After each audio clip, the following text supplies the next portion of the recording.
시청자 여러분 안녕하십니까? VOA 뉴스투데이 시작합니다.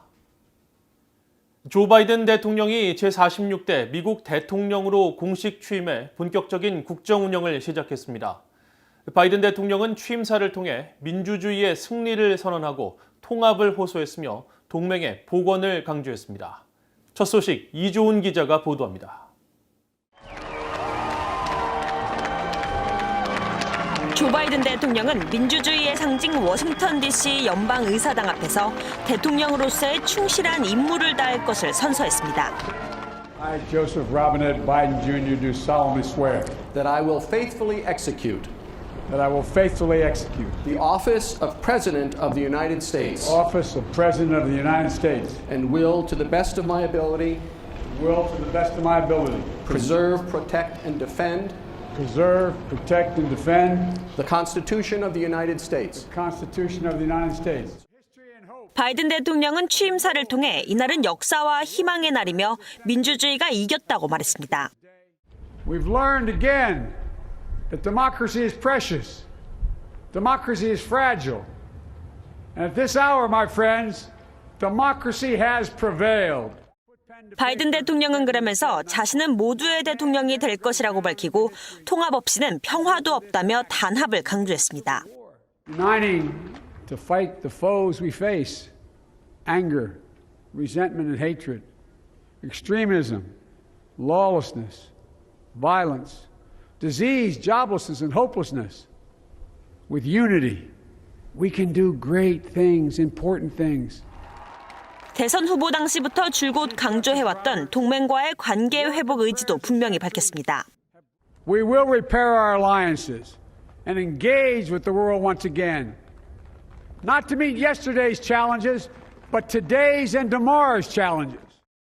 하나된 미국이라는 주제로 진행된 이날 취임식은 바이든 대통령의 정치적 고향인 델라웨어주 윌밍턴의 오랜 친구 실베스터 비맨 목사의 축도와 최연소 흑인 시인 아만다 고르맨의 축시,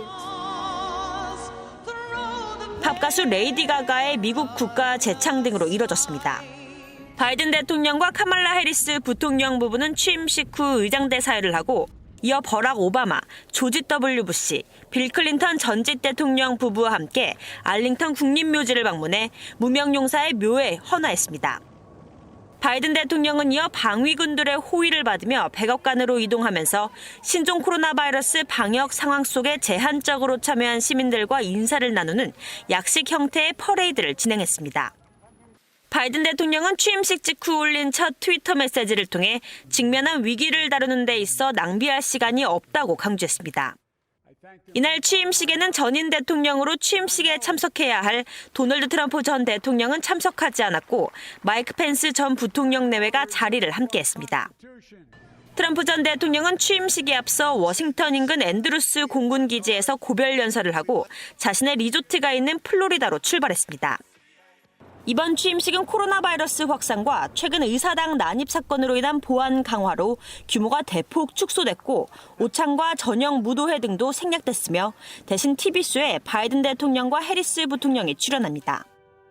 임기를 시작한 바이든 대통령의 앞에는 코로나 대유행과 경기 침체, 인종차별 문제, 그리고 대선 결과 반발에 따른 분열 등 큰 난제들이 쌓여 있습니다. 역대 어느 정부보다 국내외적으로 어려운 과제를 많이 안고 출범하게 된 바이든 시대. 통합과 치유, 평화를 이루기 위한 바이든 대통령의 도전이 시작됐습니다. VOA 뉴스 이조은입니다. 오늘 미국의 제46대 대통령으로 취임한 조 바이든 대통령은 올해 만 78세로 미국 역대 최고령 대통령입니다. 1972년 최연소 상원의원에 선출된 뒤 30여 년 의정 생활을 하고 부통령까지 역임했던 워싱턴의 주류 정치인인 바이든 대통령은 특히 최근 들어 미국의 위상과 지도력 재건에 강한 의지를 밝혀왔습니다. 안소영 기자가 보도합니다. 조셉 로비네트 바이든은 1942년 11월 20일생으로 올해 만 78세입니다. 미국 역대 최고령 대통령 기록을 갖게 된 조 바이든은 1972년 미국 역사상 최연소 상원 의원 가운데 한 명으로 당선된 이래 6번 연속 상원 의원에 선출됐습니다. 30여 년의 의정 활동 기간 법사위원회와 외교위원회 위원장 등을 역임했고 부통령을 거쳐 미국의 46대 대통령이 되기까지 반세기 가까이 워싱턴 정계를 지킨 거목이자 산 증인입니다. 동부 펜실베니아주 강업도시 스크랜턴에서 아일랜드계 가톨릭 가정의 3남 1녀 중 장남으로 태어난 조 바이든은 아버지의 잇따른 사업 실패로 11살 때 델라웨어주 윌밍턴으로 이주했습니다. 활발하고 낙천적이었지만 어릴 때 말을 더듬어 놀림을 당하기도 했는데 그는 끊임없는 노력으로 이를 극복했습니다. 델라웨어 대학교를 거쳐 시라큐스 법률전문대학원을 나온 뒤 변호사로 활동했던 바이든은 대학 동창인 닐리아와 결혼해 세 자녀를 얻었고 1972년 30세 나이에 연방 상원의원 선거에서 공화당 현역 의원을 꺾고 당선되며 파란을 일으켰습니다. 하지만 바로 다음 달 교통사고로 아내와 1살 딸을 동시에 잃는 비극을 겪었습니다. 어린 두 아들이 입원한 병실에서 상원의원 취임 선서를 했던 바이든은 이후 워싱턴에서 델라웨어주 자택까지 기차로 왕복 4시간씩 출퇴근하며 의정 활동을 했습니다. 1977년 재혼한 질 바이든 여사와는 딸이 하나 있습니다. 2015년 아픔은 또 다가왔습니다. 델라웨어주 법무장관까지 지내며 정치 후계자로 여겨졌던 장남 보우가 46세의 뇌종양으로 숨을 거둔 겁니다. 차남 헌터는 마약 중독과 탈세와 비리 의혹 등으로 구설에 올라 바이든의 정치 경력에 흠집을 내기도 했습니다. 바이든은 세 번째 대권 도전 만에 대통령에 당선됐습니다. 2008년 경선에서는 정치 신예 버락 오바마 후보에게 밀려 중도 사퇴했지만 부통령 지명을 받아 함께 승리를 이끌었습니다. 친근한 이미지로 사랑과 존경을 받던 그는 2016년 다시 대권 도전의 기회가 왔었지만 한 해 전 장남이 사망하자 꿈을 접었습니다. 그리고 2019년 4월 조 바이든은 민주당 대선 경선 출마를 공식 선언하며 세 번째 대권 도전에 나서 승리를 안았습니다. I pledge to be a president who seeks not to divide but unify. Who doesn't see red states and blue states, only sees the United States. I sought this office to restore the soul of America, to rebuild the backbone of this nation, the middle class, and to make America respected around the world again. 조 바이든 대통령은 신종 코로나 바이러스 대유행과 현역 대통령의 선거 결과 불복이라는 대혼란 속에 46대 미국 대통령 임기를 시작했습니다. America is back. 조 바이든의 집권 청사진은 외교, 안보, 경제, 이민 등 모든 분야에서 트럼프 행정부의 정책과 현격한 차이를 보이고 있습니다. 바이든은 트럼프 행정부의 외교 정책이 국제 무대에서 미국의 위상을 약화하고 미국의 이익을 후퇴시켰다며 동맹국과의 관계 회복, 더 나아가 미국의 지도력 회복을 대외 정책의 기조로 삼고 있습니다. 국내적으로는 이번 대선 과정에서 극명하게 드러난 분열과 대립을 어떻게 봉합하며 통합할지가 새 행정부를 이끌 바이든 대통령의 가장 큰 직면 과제가 됐습니다. BOA 뉴스 안소영입니다. 조 바이든 대통령이 취임 첫날 신종 코로나 바이러스 감염증 관련 대응과 경기 침체 회복 방안, 기후변화, 인종 불평등 대응 조치 등 15개 행정명령과 행정지시 2개 등 모두 17개 행정조치에 서명했습니다.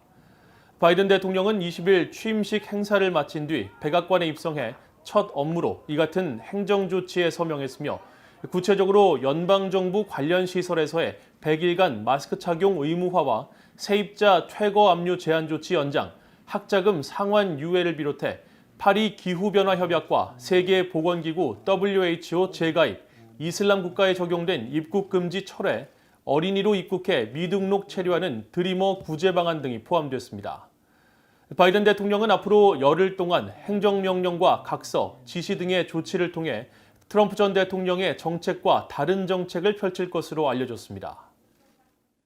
미국의 제46대 조 바이든 대통령 취임을 맞아 각국 정상들이 잇따라 환영의 입장을 나타내고 바이든 행정부와 함께 여러 분야에서 발전을 위한 협력을 기대한다고 밝혔습니다. 한국의 문재인 대통령은 사회 연결망 서비스에 바이든 대통령의 취임을 축하하면서 한국은 자유를 향한 미국의 길을 항상 신뢰하며 굳건한 동맹으로서 한반도와 영내 평화, 번영을 위해 함께하겠다고 밝혔습니다. 일본의 스가 요시히데 총리도 사회 연결망 서비스를 통해 미국과 일본은 공유된 보편적 가치로 굳게 결속된 동맹국이라면서 미일 동맹 강화와 인도태평양 영내 목표 실현을 위해 바이든 대통령과 협력하기를 기대한다고 밝혔습니다. 영국의 보리스 존슨 총리는 20일 하원 연설에서 바이든 행정부 출범을 축하하고 양국 간 파트너십을 더욱 강화할 것이라면서 기후변화와 신종 코로나 바이러스 극복, 대서양 안보 등 우선순위에 대해 협력할 것이라고 밝혔고, 프랑스의 가브리엘 아탈 외교부 대변인은 바이든 정부와 새로운 관계 형성을 기대하며 파리 기후변화 협약에 복귀하겠다는 바이든 대통령의 약속을 평가했습니다. 또 유럽연합의 조셉 보렐 외교안보 정책 고위 대표는 미국과의 관계를 재구축할 수 있는 역사적 기회가 주어졌다며 기대감을 나타냈습니다. 한편 중국의 화춘잉 외교부 대변인은 정례 기자회견을 통해 미국 행정부가 지난 4년간 대중 전략에 근본적인 실수를 저질렀다고 주장하며 바이든 정부가 조속히 양국 관계를 올바른 궤도로 되돌려야 한다고 말했습니다. 러시아의 드미트리 페스코프 크렘린궁 대변인은 미국과의 핵무기 통제 조약인 신전략무기 감축 협정 연장을 기대하고 있다면서 새 행정부가 협정 연장에 정치적 의지를 보여주길 바란다고 밝혔습니다. 조 바이든 대통령은 그동안 북한에 대해 트럼프 대통령과는 달리 외교적 접근의 중요성을 강조해왔습니다. 대선 이후 북한 문제에 대해 거론하지 않았던 바이든 대통령은 앞서 후보 시절에는 북한의 김정은 위원장을 줄곧 독재자, 폭군 등으로 불렀지만 의미 있는 비핵화 진전을 전제로 한 정상회담 가능성을 배제하지는 않았습니다. 오택성 기자가 정리했습니다. 지난해 11월 3일 대통령 선거 후 취임 때까지 조 바이든 대통령은 북한에 대한 언급을 하지 않았습니다. 가장 최근의 대북 발언은 지난해 10월 대선 TV 토론에서 나왔습니다. 대북 정책에서 중국의 관여, 즉 외교적 접근을 강조한 겁니다. Because I'd make it clear, which we were making clear to China, they had to be part of the deal. Because here's the I made it clear, and 바이든 대통령은 그동안 트럼프 전 대통령의 톱다운 방식 미북 정상회담에 대해서도 비판적인 견해를 보이며 외교적 접근을 강조했습니다. 실제로 선거본부 웹사이트에도 북한 문제와 관련해 협상가들에게 힘을 실어줄 것이라는 점을 분명히 밝히며 대북 실무 협상을 강조했습니다. 그렇다고 북한과의 정상회담을 완전히 배제하진 않았는데 이를 위한 명확한 전제 조건을 밝혔습니다. on the condition that he would agree that he would be drawing down his nuclear capacity to get the Korean Peninsula should be nuclear-free zone. 북한 지도자를 바라보는 시각도 트럼프 전 대통령과는 현격한 차이를 보였습니다. 트럼프 전 대통령은 2018년 첫 미북 정상회담이 성사된 뒤 김 위원장과의 러브레터를 받았다며 줄곧 김 위원장과의 친분을 강조해왔지만 바이든 대통령은 김 위원장을 줄곧 독재자, 폭군 혹은 폭력배라고 불렀습니다. 마지막 대선 TV 토론 때도 트럼프 전 대통령이 김 위원장과의 친분을 강조하자 바이든 대통령은 김정은을 폭력배라고 불렀습니다. What has he done? He's legitimized North Korea. He's talked about his good buddy who's a thug. 김 위원장에 대한 바이든 대통령의 이 같은 시각은 공식 대선 후보로 지명되기 전부터 계속됐습니다. 지난 2019년 11월 바이든 선거본부는 민주당 대선 후보 경선 당시 공개한 방송 광고를 통해 종잡을 수 없고 불안정한 대통령 때문에 세계는 위기에 처하게 됐으며 독재자와 폭군들이 칭송받고 동맹들은 밀려났다고 지적했습니다. 특히 독재자와 폭군을 언급하는 장면에서 김 위원장과 트럼프 대통령이 악수하는 사진을 내보냈습니다. 앞서 그해 5월 유세 때는 김 위원장을 블라디미르 푸틴 대통령 등과 함께 독재자, 폭군이라고 부르며 미국이 이들을 포용할 수 있냐고 반문하기도 했습니다. 대북 접근법과 김 위원장에 대한 인식에서 트럼프 전 대통령과 현격한 차이를 보여온 바이든 대통령. 취임식을 마친 바이든 대통령의 백악관 업무가 본격화되면서 어떤 대북 정책을 보여줄지 전 세계가 주목하고 있습니다. BOA 뉴스 오택성입니다. 북한과 직접 핵 협상을 했었던 미국의 전직 당국자들은 바이든 행정부가 비핵화를 중심으로 한 과거 대북 정책의 실패를 참고해 비핵화 방안을 추진할 것을 제안했습니다. 또 거래적 관점에서 벗어나 동맹을 존중하는 전통적인 접근법으로 문제를 해결해야 한다고 강조했습니다.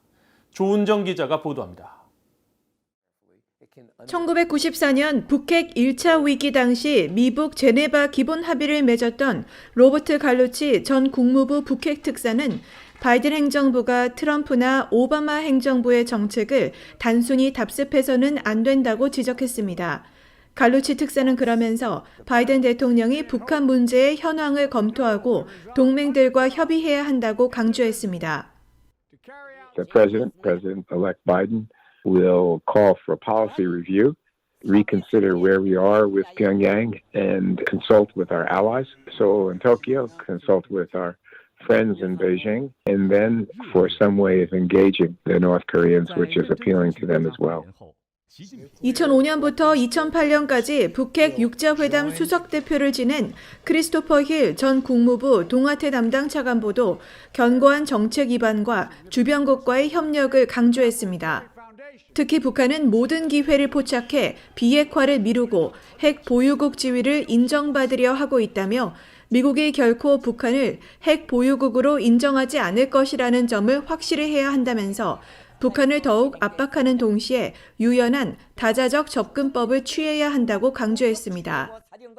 My personal preference is to have multilateral because I think it puts more pressure on North Korea and offers more opportunities to talk with them in different diplomatic configuration. 마크 피츠패트릭 전 국무부 비확산 담당 부차관보는 바이든 행정부가 달성 가능한 성과부터 추구해야 한다며 이른바 스몰 딜부터 시작할 것을 제안했습니다.